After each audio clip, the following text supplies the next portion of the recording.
Amados hermanos, muy buenas tardes, bienvenidos. Bueno, estamos en el salón de clases.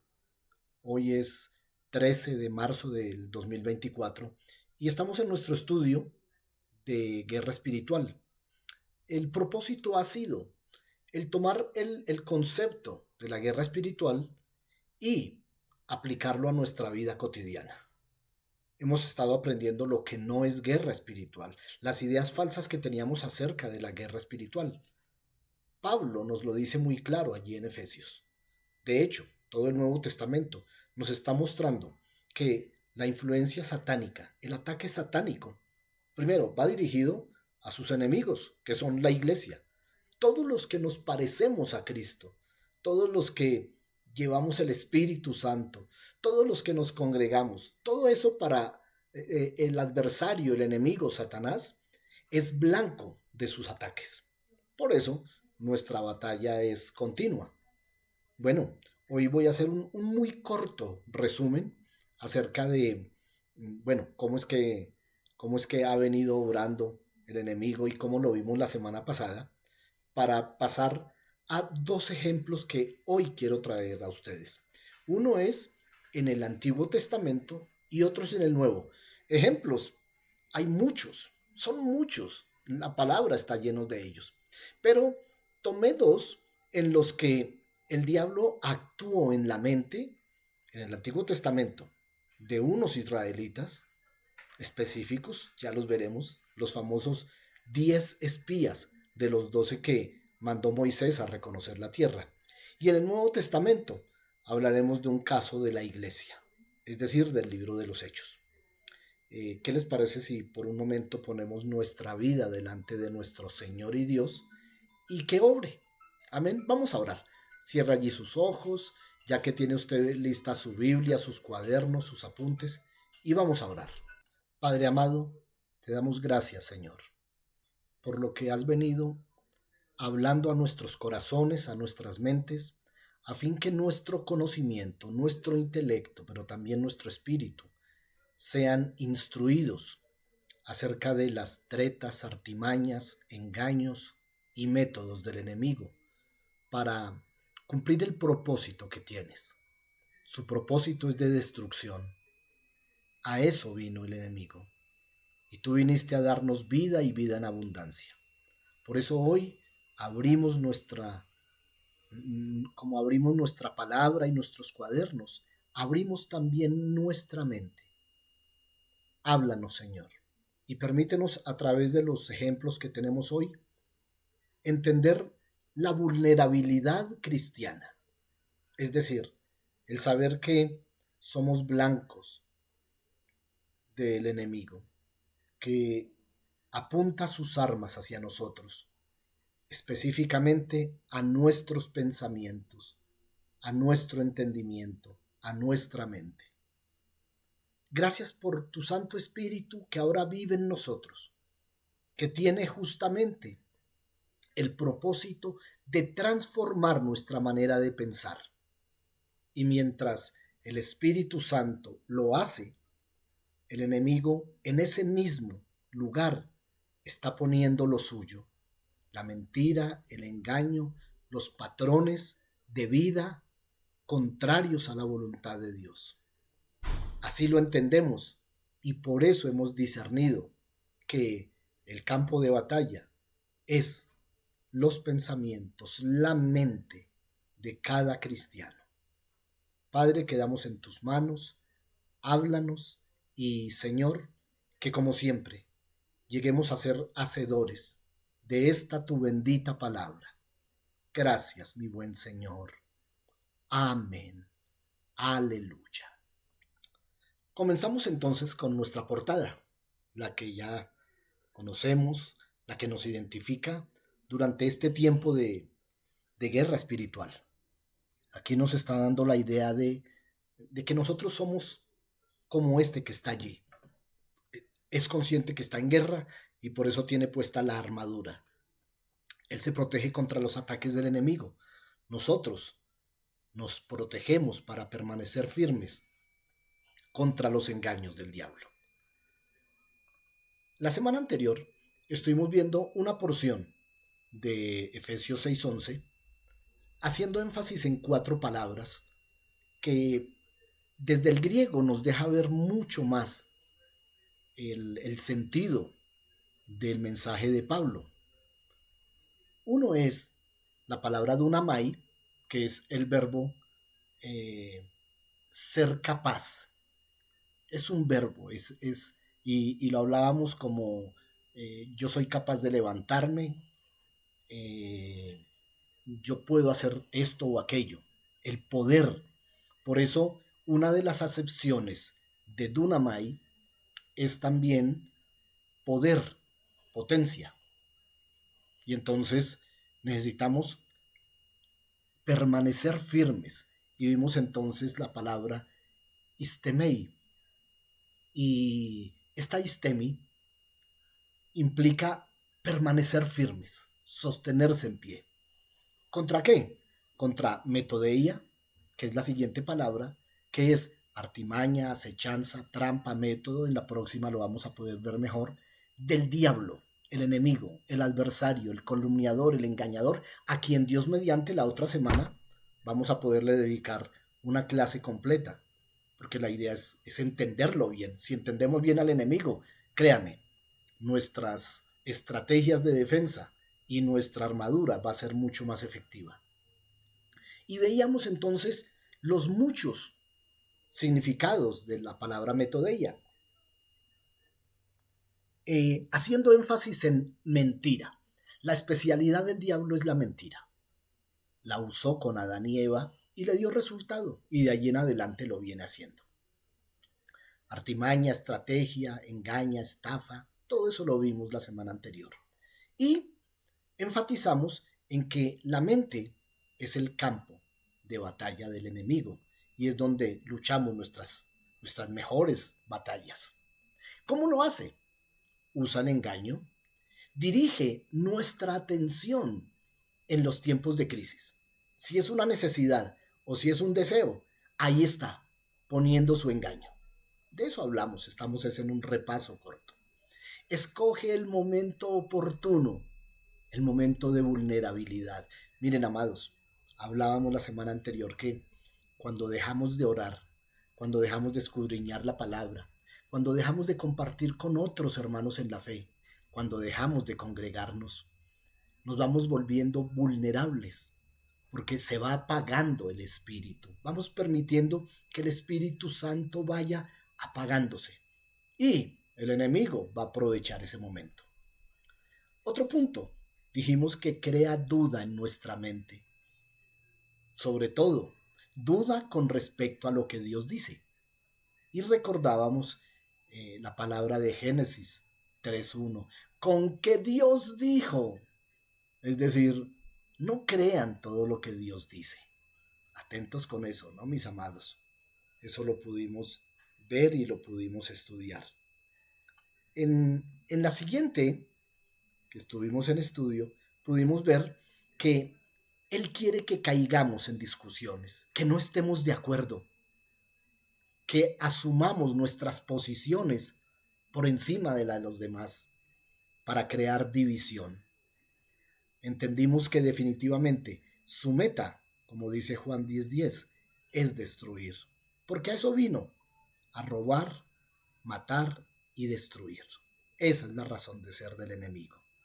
Bueno, comencemos con lo de hoy, el Antiguo Testamento.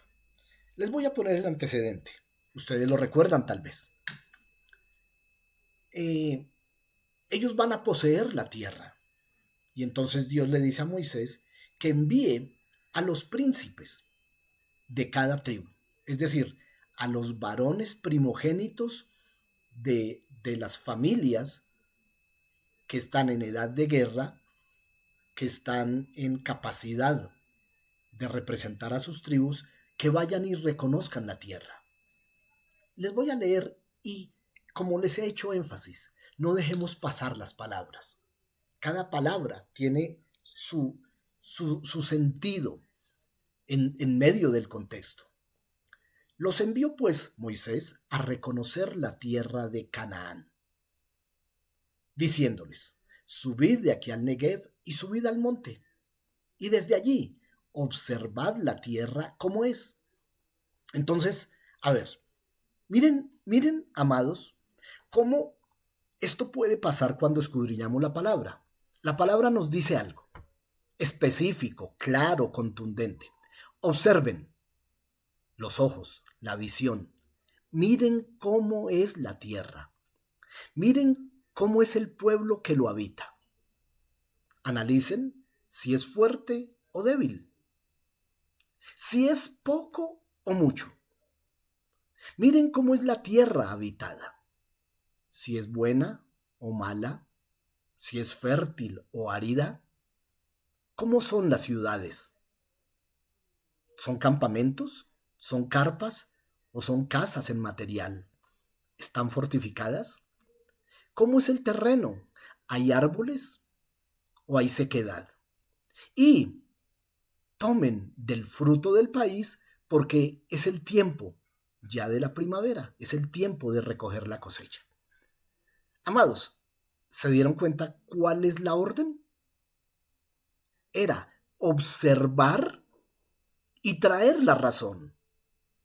Y el único esfuerzo que tenían que hacer fuera de observar era ir y tomar del fruto de algunos de los árboles que están en época de cosecha. Eso era todo. De tal manera que los 12 pudieron haber traído esa razón. Si ustedes leen, porque yo salto del 20 al 30, si ustedes leen en Números 13, del 21 al 29, se van a dar cuenta que ellos fueron, todos los 12. Miren, amados, los 12 fueron y vieron exactamente lo mismo. Escucharon de Moisés la misma orden. Miren cómo lo que haya en la mente de alguien puede cambiar la percepción acerca de lo que se escucha y acerca de lo que se ve. Alguna vez yo les decía que alguien de nuestra iglesia, Ixam, se fue para otra congregación. Y se fue, y cuando al tiempo alguno de ustedes encontró a esta persona, le preguntó que por qué se había ido. Y esta persona le dijo, este hermano, era una familia, ¿no? Esta pareja le dijeron que era que ellos no me entendían mi predicación. Dijo, no, es que nosotros no le entendemos nada al pastor.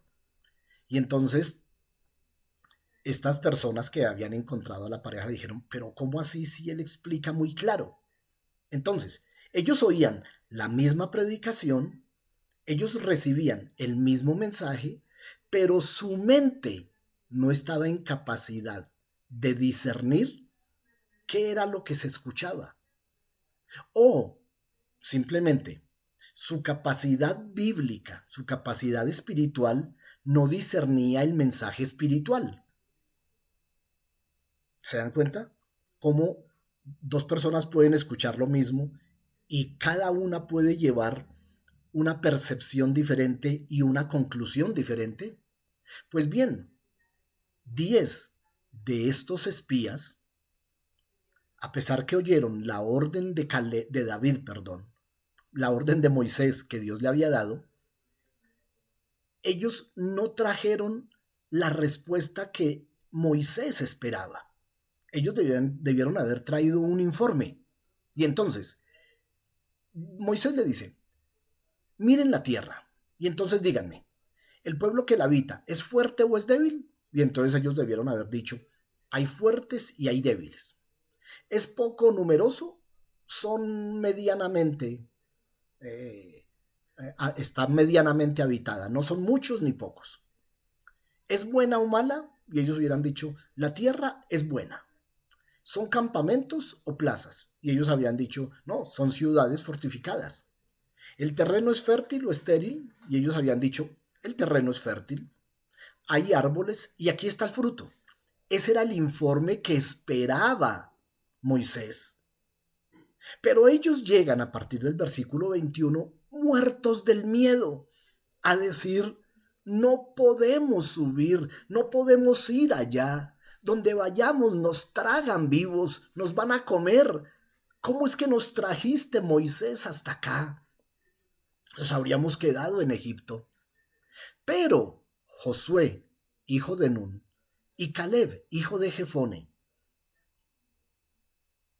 Caleb de la tribu de Judá, cuando escucha a sus 10 hermanos israelitas que están diciendo esto muertos del miedo, les dice, un momento, ya cállense. Y entonces, ¿qué hace? Da el informe que debieron haber dado. Dice, podemos subir y tomar posesión de esa tierra, porque nosotros podemos más que ellos. Entonces, los otros 10 le dicen, no podemos subir porque son más fuertes que nosotros. Y empezaron, miren amados, cómo es el tener una visión negativa o contraria a lo que Dios ve. Porque ellos no solamente vieron esto, sino que empezaron, si ustedes ven NTV, la versión Nueva Traducción Viviente, dice que se fueron a difundir la noticia entre el pueblo y fueron a decirle a la gente, la tierra por donde pasamos a reconocerla se traga a sus moradores, y todo el pueblo que vimos en medio de ellos son hombres de gran estatura. Vimos gigantes, hijos de Anac, raza de gigantes, y está subrayado con rojo, éramos, a nuestro parecer, como langostas, y así les parecíamos a ellos. Bueno, yo quiero que analicemos juntos esto. ¿Por qué Josué y Caleb, a pesar de haber visto la tierra, las casas, los gigantes, los árboles, dijeron, nosotros sí podemos ir? ¿Y por qué 10 dijeron, muertos del miedo, porque había pánico entre ellos, diciendo, no podemos ir? Miren, amados, una de las estrategias de Satanás que más le ha dado resultado es infundir temor, poner temor en la mente de las personas, hacer que las personas se menosprecien. Bueno, los cristianos, los hijos de Dios, estamos hablando aquí de Israel, el pueblo elegido. ¿Cuántos de nosotros hemos dejado de dar pasos de fe por temor? ¿En dónde está eso? En nuestra mente, hermanos. Allí está, alojado en nuestra cabeza. ¿Qué dice Dios acerca de un asunto? Yo estaré con ustedes. A ellos les había dicho, yo los saqué de Egipto y les voy a dar esa tierra. Esa tierra es de ustedes, ustedes la van a tomar. Y yo voy a estar con ustedes. Y entonces, hagamos mucho énfasis en aquello que está en rojo. Éramos a nuestro parecer. Es decir, en la mente de estos 10, más a aquellos que contagiaron con estos resultados, su mente, su criterio es que ellos eran muy poco, que ellos, es más, ellos se comparan con langostas, con insectos. Dicen, nosotros al lado de ellos somos como insectos. Así nos vemos nosotros y así también nos ven ellos. ¿Qué pasaba? Había un patrón en sus cabezas, en sus mentes, en sus pensamientos. Un patrón de menosprecio. Yo soy muy poca cosa. Yo soy incapaz. Yo nunca lo voy a lograr. Yo no les echo la culpa a ellos, ¿no? ¿Por qué? Pues porque ellos venían de esclavitud. Y seguramente sus amos nunca les dijo, uy, ustedes un día van a salir de esto. Ustedes un día van a poseer una tierra. Ustedes un día van a ser capaces de salir adelante. No, eran esclavos y su mente, bueno, estaban en Egipto. Y Egipto es tipo del lugar dominado por Satanás. Y entonces allí Satanás le metió en la mente a estos casi 2 millones de israelitas que salieron, que ellos eran poca cosa, que ellos eran como insectos, que todo el mundo los iba a menospreciar, que nunca iban a llegar a hacer nada. Y entonces, venga, es que Josué y Caleb no vivían en Egipto.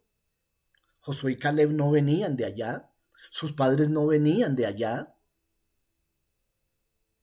Entonces, la pregunta es, ¿por qué razón ellos pensaron diferente? ¿Por qué razón el patrón que había en sus mentes no era el de temor, menosprecio, incapacidad, sino el de conquista, victoria, poder?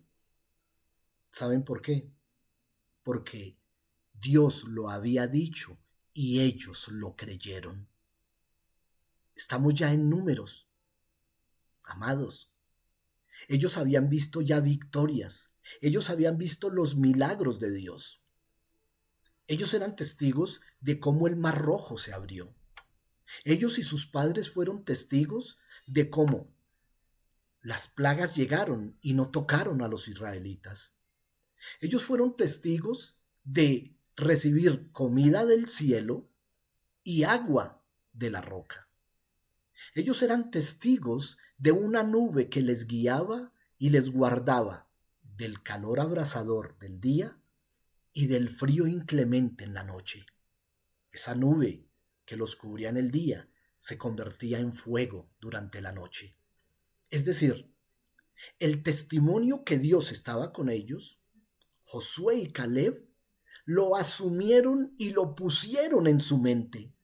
Dejaron el pensamiento que Satanás les había metido en la esclavitud en Egipto y la cambiaron por las promesas de Dios. Dios dice de nosotros que vamos a conquistar. Dios dice de nosotros que nos dará la victoria. Dios dijo que nos iba a llevar a esa tierra que es muy fértil y fluye leche y miel. Los otros 10 también lo escucharon. Los otros 10 también fueron testigos, pero no quisieron cambiar su manera de pensar. Se quedaron en esto. Amados, esa es la estrategia de Satanás. Usted no sirve para nada. Usted nunca lo va a alcanzar. Usted le va a dar miedo emprender cualquier cosa. Usted es muy poca cosa. Bueno, tenemos 2 opciones, ahora que somos la Iglesia del Señor. ¿Cuál es la realidad en que vivimos? Vivimos en medio de un Egipto, es decir, un mundo de pecado. Se cierne a nuestro alrededor. Nuestra cultura es una cultura movida por el diablo. Nuestra sociedad se mueve por los patrones, no propiamente los patrones espirituales. La carne, el pecado, la iniquidad, mueve todo en este mundo. Pero nosotros, que somos minoría, como aquellos 12, de aquellos 12 solo 2 tomaron las promesas de Dios, nosotros creemos en lo que Dios dice, de tal manera que en nuestra mente ya no se alojan pensamientos de temor, de incapacidad, de menosprecio. Al contrario. Y hay un sentimiento que es terrible en muchos cristianos, de autoconmiseración. Pobre de mí, soy una víctima. Es que alguna vez a nuestra iglesia llegó alguien y venía de otra iglesia. Y entonces nos decía esta familia, es que en la otra iglesia donde nos veníamos, de donde veníamos, nos trataban tan mal. Nadie nos quería. Y estuvieron en Ixam, en donde fueron muy queridos, y también se fueron. Y sé que hoy se congregan en otra iglesia. Y también dirán allá, es que en Ixam nadie nos quería. Ese espíritu de autoconmiseración, de victimización, Satanás lo quiere poner. Por eso son muchas las formas en que trabaja en nuestra mente. yo quiero que por un momento veamos esta porción, como es del Antiguo Testamento, está en hebreo. Este es Números capítulo 13, allá, del verso 33. Obviamente estamos viendo los caracteres, ellos se mueven de manera diferente, la lectura hebrea es de derecha a izquierda, pero quiero hacer énfasis en estas palabras que tienen como número Strong 1961, 9001 y 5896. Esta palabra suena como Banejí, B, Jinenuo. ¿Qué significa? Escuche, en la traducción dice, parecíamos en nuestros ojos, escúchelo, parecíamos en nuestros ojos, es decir, me miraba al espejo y yo me veía como eso. Éramos a nuestro parecer, en dos versiones, Nueva Traducción Viviente y en lenguaje actual, dice, al lado de ello nos sentíamos. ¿En dónde están los sentimientos? Allí en nuestra mente. Yo sentía que no podía, yo sentía que me iba a morir, yo sentía que era muy poquito. En esta del lenguaje actual dice, teníamos la impresión de ser, miren amados, a nuestro parecer, parecíamos, teníamos la impresión, nos sentíamos, esto está alojado allí en la mente de todos aquellos que abrieron, le dieron lugar al diablo y los tiene en derrota. ¿Saben algo? Miren, amados, como Dios los sacó de esclavitud, Satanás lo que quería era que así salieron físicamente, porque ya sus pies no estaban en Egipto, que todavía sus mentes siguieran en esclavitud. Y hoy a nosotros como iglesia, Dios nos sacó de esclavitud, nos hizo más que vencedores, pero el enemigo quiere que nosotros seamos así, que a nuestro parecer no podamos hacer las cosas, que parezcamos en nuestros ojos que no vamos a llegar a ninguna parte, que nos sintamos inferiores a los demás, que tengamos la impresión que no lo lograremos. Eso está alojado en nuestra mente. La lectura, la traducción de esta porción dice, y allí vimos los Nefilim, que son gigantes, ¿no? Hijos de Anak. De los Nefilim, ante ellos parecíamos en nuestros ojos como langostas, y así éramos también a ojos de ellos. ¡Qué tristeza! Yo imagino por un momento la cara de Josué y de Caleb mirándose y diciendo, oiga, ¿estos qué fue lo que vieron? No, no era lo que vieron. Ellos vieron lo mismo, pero ellos pensaban diferente. Ese fue el gran problema. Bueno, yo aprovecho aquí, mi hermano, mi hermana. Por un momento, vamos a meditar sobre esto. ¿Cuántos proyectos ha dejado de emprender? ¿En cuántas cosas usted ha comenzado y lo ha dejado a medias? ¿Cuántas cosas quiso empezar y ni siquiera las empezó? Por un momento, póngase a pensar, ¿por qué razón no empecé? ¿Por qué razón empecé y no lo terminé? Y va a encontrar que el problema no estaba en las circunstancias. Va a encontrar que hay un patrón en su mente que quizá viene de antes de conocer a Cristo y quizá fue un patrón que fue tomado de su vida familiar, de sus padres, del entorno, de la sociedad. Quizá un profesor.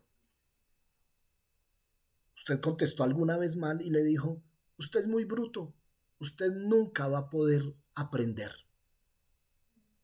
Son cosas terribles. De pronto alguno sonrió déjeme decirle, cuántas palabras nos pudieron haber dicho nuestros padres, nuestros amigos, nuestros educadores, y fue tan duro, fue tan impactante que quedó grabado en la mente. Y cuando hay una circunstancia, sacamos esa palabra, no, sí, yo nunca voy a aprender. No, no, no, yo nunca voy a poder. No, no, no, no lo puedo alcanzar. Amados, Satanás quiere que usted permanezca con esos patrones de pensamiento y si no los tiene, va a querer introducirlos allí, va a querer ponerlos allí, va a hacer todo lo posible para que usted crea que no va a poder. ¿Quiere que le dé un ejemplo? Bueno, le voy a dar el mejor ejemplo cristiano. Usted nació de nuevo, ¿verdad? Usted tuvo la capacidad de decidirse por Cristo. Algunos dimos un paso al frente. En mi generación, para uno recibir a Cristo, daba un paso al frente y allá oraban al frente delante de un montón de gente y a muchos les daba pena. Bueno, muchos de nosotros lo hicimos. Muchos enfrentamos a nuestras familias que no estaban de acuerdo con que fuéramos cristianos. Ah, usted ahora es un cristiano. Ah, ya le van a quitar la plata. No, ahora va a dejar de ir a fiestas. No, qué aburridor. Y sin embargo, usted valientemente lo afrontó y dijo, sí, soy cristiano. Y dejó que el Espíritu Santo transformara su manera de pensar. Y estamos en ese proceso. Si usted estuvo el domingo en la predicación, recuerde que hay un punto de partida. Sí, el Espíritu Santo empezó a transformar nuestra mente. Es decir, usted, mi hermano, mi hermana, es un valiente. Se puso en contra de las situaciones por amor a Cristo. Pero cuando alguien le dice, oiga, ¿usted ya le predicó a los de su trabajo? E inmediatamente, uy, no, yo no soy capaz. Uy, no, yo no puedo. No, no, no. No, es que no sé qué decir. No, hermano, usted sí sabe qué decir. Claro que sabe. ¿Cuántas veces he llamado a algunos de ustedes? Por favor, colabórenme en la reunión, presidiendo, así como lo hizo Adriana Quiroga hace 15 días, en donde estuvo al frente, eh, llevó a cabo el desarrollo de la reunión, los tiempos de la reunión, y yo sé que para ella fue difícil, y sin embargo dijo, no, yo puedo hacerlo, y lo hizo. Y si estaba frente a 30, créame, que si está frente a 1000, ya va a tener la capacidad. Pero algunos de ustedes me han dicho, uy, no, pastor, mándeme a cualquier cosa menos a eso. No, pero ¿cuál es el problema? Uy, no, yo no puedo. Hermano, ¿por qué no puede? Porque si usted tiene claro el mensaje de salvación, ¿por qué razón no le ha dicho a otros acerca del amor de Cristo? Usted tiene gente cercana que tiene problemas y usted sabe que la solución es Cristo y sin embargo no lo dice y allá en su mente está alojado un patrón que dice, uy, no, no, no, yo no puedo. No, no, si acaso lo invito a la iglesia para que oiga el mensaje. Hermano, ¿a quién le va a creer más alguien que está en problemas? ¿A usted, que es la compañera de trabajo, quizá confidente, o a alguien que ni conoce? Bueno, yo solo quería dejar esto como una inquietud en su corazón. Quiero que pasemos al ejemplo del Nuevo Testamento para que a partir de allí la otra semana continuemos.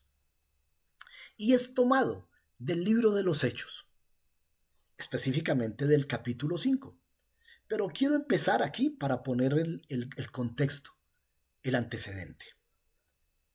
Esto pasa después del milagro de Pedro y Juan en la puerta del templo La Hermosa. ¿Se acuerdan que en el capítulo 2 vino el Espíritu Santo y llenó a los 120 que estaban allí? Y Pedro predicó y se convirtieron 5000 y siguieron hablando acerca de Cristo. Esto pasa cuando ya ese hombre ha sido curado. Y entonces llaman a Pedro y a Juan del Sanedrín a decirles con qué autoridad o en el nombre de quién ustedes hicieron ese milagro. Pedro dice, no fuimos nosotros, es Jesús el que ustedes crucificaron, el que nos dio el poder y la autoridad para eso. Y entonces les ordenan que se vayan y que no vuelvan a orar en ese nombre. Y ellos dicen, no podemos obedecerlos a ustedes porque obedecemos a Dios, así es que seguiremos hablando. Y entonces oraron y el lugar donde estaban congregados tembló y fueron llenos del Espíritu Santo los que estaban allí y hablaban con denuedo la palabra de Dios. Miren, hermanos, fueron llenos del Espíritu Santo los que estaban allí días después de Pentecostés y ya no hablaron en lenguas porque no tenían por qué hablar en otros idiomas porque no había extranjeros en medio de ellos. Esa fue la razón. Entonces, empezaron a hablar de Cristo, de los milagros, de la crucifixión, de la resurrección. Y la multitud de los que habían creído eran de un corazón y un alma. Ninguno de ellos decía que tenía algo propio, sino que compartían todas las cosas. Y con gran poder los apóstoles daban testimonio de la resurrección del Señor Jesús. Y abundante gracia era sobre todos ellos. Así que no habían necesitados, porque los que tenían vendían las propiedades, la traían a los apóstoles y entonces ellos repartían conforme a la necesidad. Entonces José, y quiero hablarles de este José, del corazón de José, de lo que había en la mente de José. A este José lo conocemos mucho, pero con otro nombre. A él le habían puesto por nombre o sobrenombre Bernabé, que traducido es hijo de consolación. Era un israelita, era levita de Chipre, de la isla del Mediterráneo. Él tenía una heredad, un pedazo de tierra.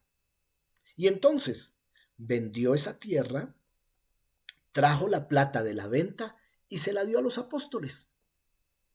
Listo. Hasta allí, ¿qué tenemos?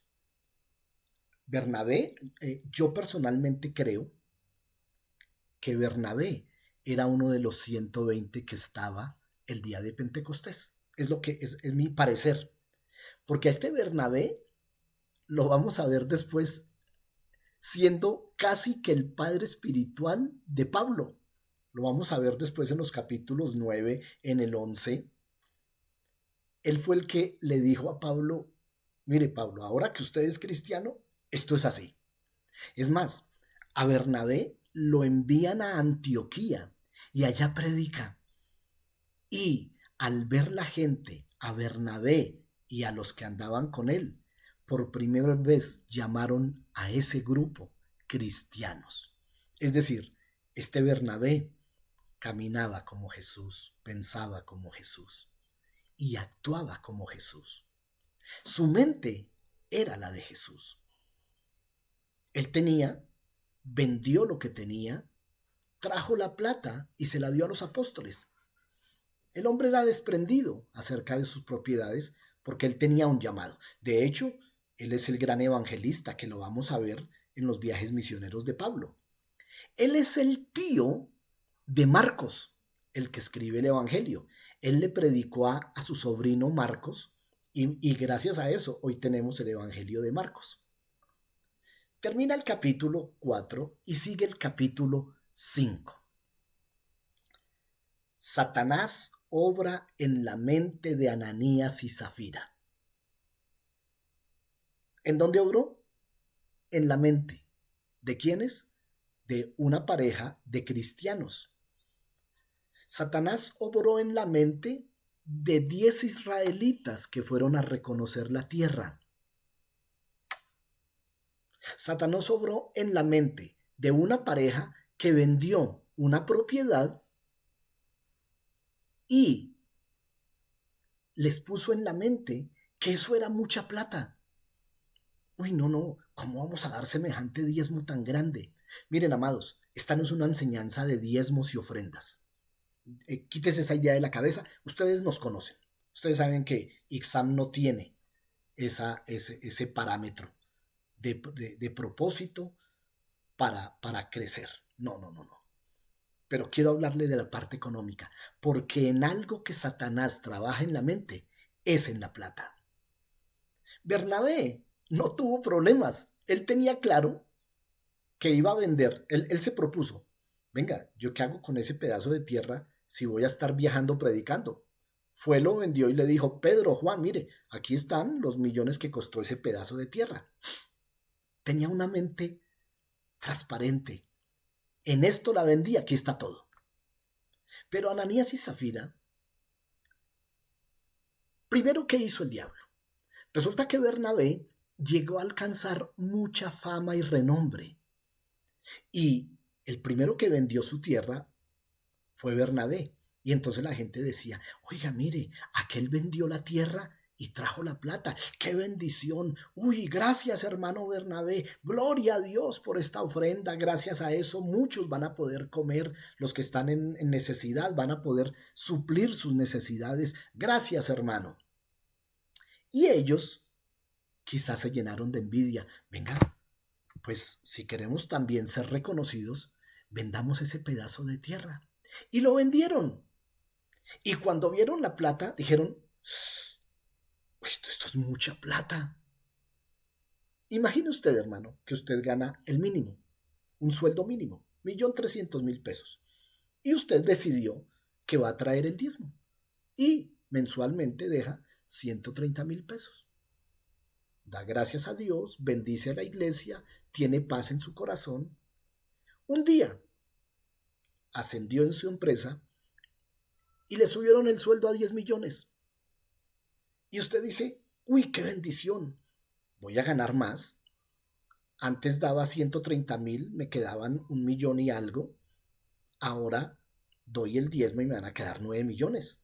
Voy a dar 1 millón de diezmo. Pero cuando usted llena el sobre, ve el sobre muy gordo y dice, uy, no, esto es mucha plata. No, no, no, no, no. No, yo voy a dar los mismos 130. ¿Qué pasó en ese momento?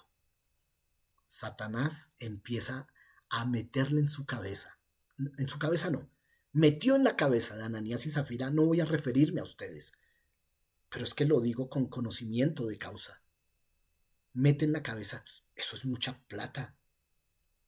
Venga, ¿por qué no pensaba aquel que se gana 10 millones que ahora le van a quedar 9 millones? Y eso le pasó a Ananías y Zafira. Vendieron y ahora Leo, un hombre llamado Ananías, con Zafira, su esposa, se pusieron de acuerdo para vender un terreno. Pero entregaron solo una parte del dinero a los apóstoles y se quedaron con el resto. Su esposa sabía lo que había hecho. Entonces, cuando Ananías fue a entregarlo a los apóstoles, Pedro le dijo, Ananías, ¿por qué permitiste que Satanás entrara en tu corazón? Le leo nuevamente. Miren, léanlo en las versiones que quiera. Reina Valera, Dios habla hoy, y siempre va a utilizar esto. ¿Por qué permitiste que Satanás entrara en tu corazón? Miren, porque la idea de Ananías y Zafira era, al igual que Bernabé, dar todo lo de la venta de la tierra. Pero una vez tenía la plata en la mano, como nos ha pasado quizá a muchos, uy, no, esto es mucha plata, no, pero esto... Mentiste y trataste de engañar al Espíritu Santo. Oiga, ¿quién es el que miente y engaña? Pues Satanás. La estrategia, la metodea de Satanás, ese metodia de Satanás de ser mentiroso y engañador, lo puso en la mente de Ananías y Zafira. Pero ahora ellos no estaban engañando a Pedro, ni a Juan, ni a Santiago, ni a Felipe, no, no, no. Estaban engañando al Espíritu Santo porque, recuerden, ahora están en la iglesia. Y en la iglesia quien gobierna es el Espíritu Santo. Permítame entonces dejar aquí Y Dios mediante, la próxima semana continuamos sobre esto. ¿Cómo es que Satanás, uno abre la puerta para que él meta su mentira y su engaño? Y finalmente, cuando, y no hablo de nosotros, pero cuando están dejando un sobre allí, en realidad dieron un paso, abrieron una puerta para que Satanás, con respecto al dinero, ¿no? Esta es una enseñanza acerca de dinero. Yo la tomo no como una enseñanza de dinero, sino cómo se le puede abrir una puerta a Satanás y cómo Satanás sabe cómo obrar en la vulnerabilidad de cada uno. Permítame orar. Buen Dios del cielo, gracias. Gracias, Señor, porque en tu amor y tu bondad nos has permitido, Señor, recibir tu palabra, discernirla y saber que hablas y hablas muy claro. Padre bueno, gracias por hacernos ver lo que había en la mente de aquellos que eran esclavos. Fueron hechos libres, pero Satanás quería volver a esclavizar. Allá en el Nuevo Testamento. Gracias por enseñarnos ahora como iglesia que el enemigo sigue usando nuestras mentes para engañar y mentir, de tal manera que somos nosotros los que ahora mentimos y engañamos. Ayúdanos, Señor. Ayúdanos, Señor, a permanecer firmes en tu palabra para no dar lugar al diablo. Gracias, mi buen Señor. Gracias por mis hermanos, por su corazón y su disposición acerca de ti, Señor. Gracias por tu gran e inmenso amor, amado Rey de Gloria. Aleluya. Amén.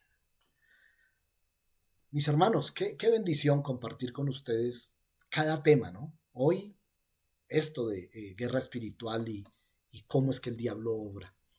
Déjenme invitarles. Este domingo 17 de marzo tenemos nuestra reunión 9 de la mañana para que estemos muy puntuales y muy dispuestos. El Señor empezó a hablarnos el domingo y vamos a continuar con base en eso. Así es que vaya con mucha disposición en el corazón, que Dios quiere transformar por el Espíritu Santo nuestra manera de pensar. Mis amados, un abrazo, una bendición y si Dios lo permite, por allí nos estaremos viendo. Hasta el domingo.